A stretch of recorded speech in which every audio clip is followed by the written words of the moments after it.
The scene starts with an entire street being set ablaze. The cause of such destruction was by a flustered baker who is desperately trying to put out the fire via the source of his own bakery. No, please go out. This is all I have left. The baker runs outside to collect another water bucket, but as he is about to turn around, he is met by a stranger standing in front of the buckets. It's you. You are the one that's responsible for this. I'm sure for what is about to happen, Monsieur Greg.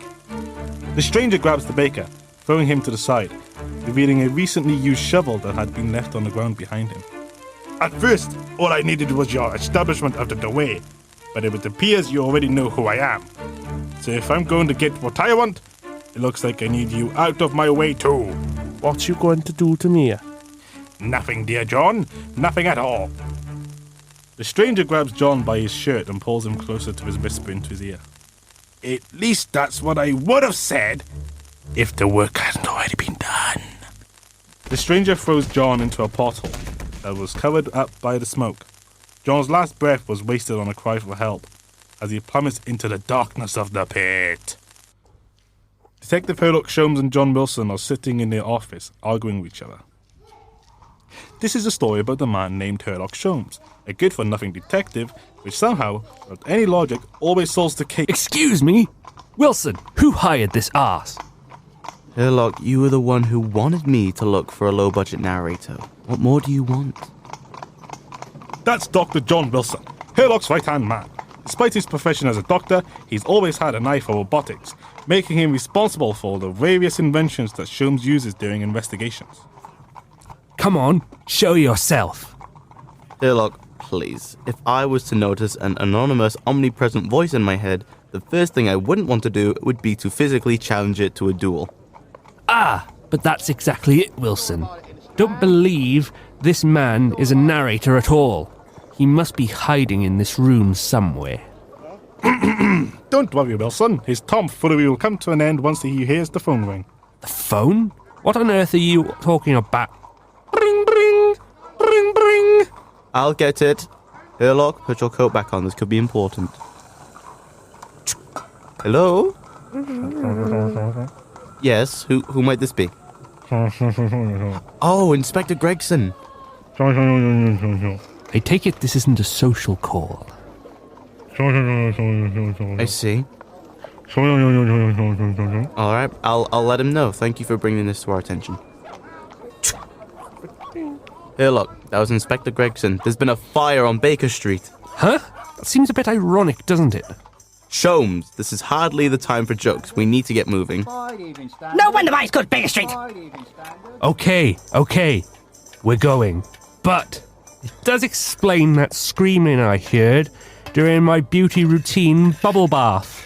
Sholmes, you never cease to disappoint, but you can talk about your beauty routines later. We've got a job to do. The understatement of the century. All right, you old farts. Are we leaving or are we not? Travelling by omnibus, they begin heading towards the northeast section of Baker Street. As they arrive, they see the street in burnt ruins with Inspector Gregson waiting for the incompetent detective Herlock Sholmes and Dr. Wilson. It's about bloomin' time you muckabout showed up. Ah, Gregson, old chap, it's good to see you. How have you been? Still eating fish and chips on the job? Can I have one? No. Focus, Sholmes. We can go to the chip shop later. With that in mind, Herlock runs down Baker Street, trying to see if he can find anything to make a great deduction, but in doing so, notices one of the buildings was undamaged by the fire. Wilson, come here. Take a look at this. What is it, Sholmes? My goodness! It's like the fire purposely avoided the building. Herlock, the dim-witted and illiterate detective, squints to read the sign on front of the building. Gross genes? What's that supposed to mean? Gross cheese, ew, that's stinky. At the corner of his eye, the foolish detective spots movement of a pothole. Wait a minute. My deduction is correct. With that pothole over there, it can only mean it must be full of live fish. Looks like Cod Shop Bob's going to lose business. Herlock, that's a person! Come on, we need to pull him out. With the help of two officers from Scotland Yard, Wilson and Herlock help the stranger out of the water-filled pothole. Oh, are you all right, sir? The stranger doesn't respond. He is unconscious. Don't worry, I know CPR. No, stop, wrong, move. Hours pass. Our heroes land themselves at St. Jamie's Hospital with the victim. What they are yet to find out is that this is the victim to the very crime that they are investigating. Nurse, do you know how long he's going to stay like this? It seems like he was in that pothole for a very long time. He's going to need some more time to recover. Until then, we should go back home for any updates. Hold it! I was promised fish and chips, and I'm going to get blooming fish and chips if it's the last thing I do. The duo travel to Cod Shop Bob's Cod Shop. Hello, chaps. What can I get you? 2 rounds of cod and chips, please, my good man. While Bob is getting ready to hand over the food, a young and beautiful woman walks into the shop. After noticing her, Bob gets a creepy look on his face and runs towards her, pushing Wilson to the floor in the process. Hello there, lovely. Gives me a kiss. The woman screams and performs a judo throw on Bob, throwing him through the shop window! Can we help you, madam? I'm looking for Detective Sholmes. And I'm not interested. I'm on a lunch break. Herlock, please, this could be important. I witnessed the local baker, John Gregg, looking nervous the afternoon before the fire. His rival baker, John Grosjean, was putting a white substance on his store that afternoon. I thought it was strange, as the French baker is very rarely seen, so I came looking for you immediately. Oh, Lord, not another Frenchman. This is giving me flashbacks of the time we solved the Jacques de Ticlair case. Well, we've got our food, so let's go home. We can talk over the facts, and then we can talk to Mr. Gregg tomorrow. The duo return home and go to bed. In the morning, they head to the hospital where the doctor is awaiting the pair. The good news is, Mr. Gregg has woken up. The bad news is, he has amnesia and can only remember everything the day prior to the actual fire. John moves over with 2 men. Boy, am I glad to see you too. I was told by Mr. Gregson you was going to figure out what happened here. We will certainly try, good sir. What can you remember before the fire? Can you recall anything suspicious? Let me think. Yes, that man. Oh, what was his name again? He spoke with a French accent. He walked into my shop demanding I close my business. He wanted to expand his own business. I asked him to leave, and he swore revenge on me. Wilson, you know what this means, right? Indeed. He's describing his rival, Jean Grosjean. Well, yes, that, but it's a bakery. That means there will be cookies. Come along, Wilson. Let's investigate. Oh, I hope he's making chocolate chip. Or buffalo chicken. Herlock and Wilson, now having reason to believe that John Grosjean is linked to the fire, we now follow our duo as they make a break to the Grosjean bakery. Sholmes and Wilson arrive at the store, noticing them that there is a man speaking French on the phone. While the man is in the middle of speaking, our defective detective bursts through the door, performing a smooth criminal spin. The man immediately hangs up the phone. Hello, good sir. I'm Detective Herlock Sholmes, and this is my partner, Dr. Wilson. Would your name happen to be Jean Grosjean? Oh, oui, I am. How can I help you, gentlemen? I've come here to ask you 2 simple questions. Question number 1. Do you know John Gregg?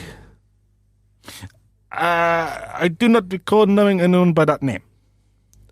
Okay, so you're telling me you don't know anything about the fire on the street the other day?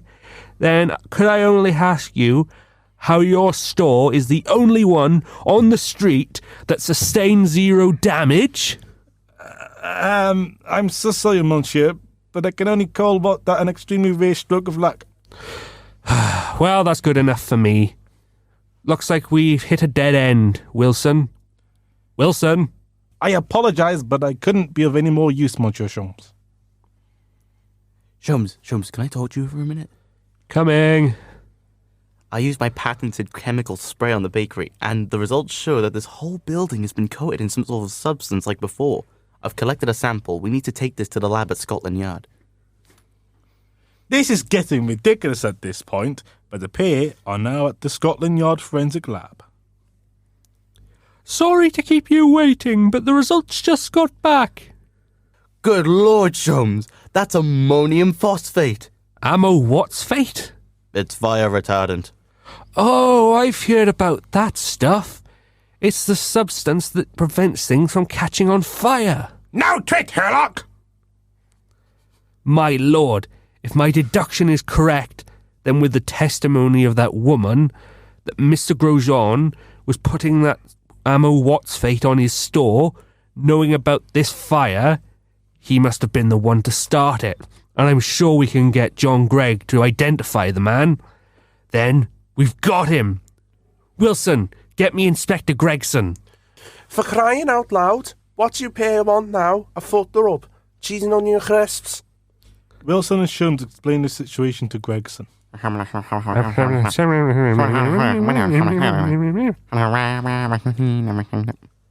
Oh, blimey! I'll put the manhunt out for the French geezer immediately. Come on, Wilson. We need to get to the hospital and report this to Mr. Gregg. They head to the hospital, blah, blah, blah, blah, blah. So that's what happened. What about that French fella? Do you get him? Inspector Gregson and the Bobbies are taking him into custody as we speak. We are going to need you to give testimony at his court case. I can certainly do that, gentlemen. I cannot thank you for enough for this. The pair of you really saved my life. Don't mention it. I'm London's greatest detective for a reason. But still, I just need to interview John Grosjean. In the final part of this journey, Sholmes and Wilson head to Scotland Yard to confront John Grosjean, where he is awaiting his court date at the Old Bailey. Thought you could get away with it, eh? Well, you were dead wrong, my friend. So might I ask, did you try to kill him? So you figured it out. Well, I guess an explanation is in order. You see, when I first opened up the shop on Baker Street, business was booming. But then that fool Greg started selling these brand new sausage rolls across from me. My business hit a standstill. So I knew the only way to be able to build a real chain of bakeries was to get the Englishman out of the way. I tried to use my words to scare him into leaving the street, but I could not sway him. So I needed to use a more extreme measure, a way to remove him. But then I thought, why just Greg? Why not eliminate all the competition by coating my building to protect it? I would become London's greatest baker. Well, that's all I need to pass on to the prosecutor. Well, I don't know how you did it, Sholmes, but once again, you cracked the case. We did it, Sholmes. I certainly did. A simple job for an amazing detective like myself. Well, I apologize to you all for that mess, but this is the end. P.S. I quit!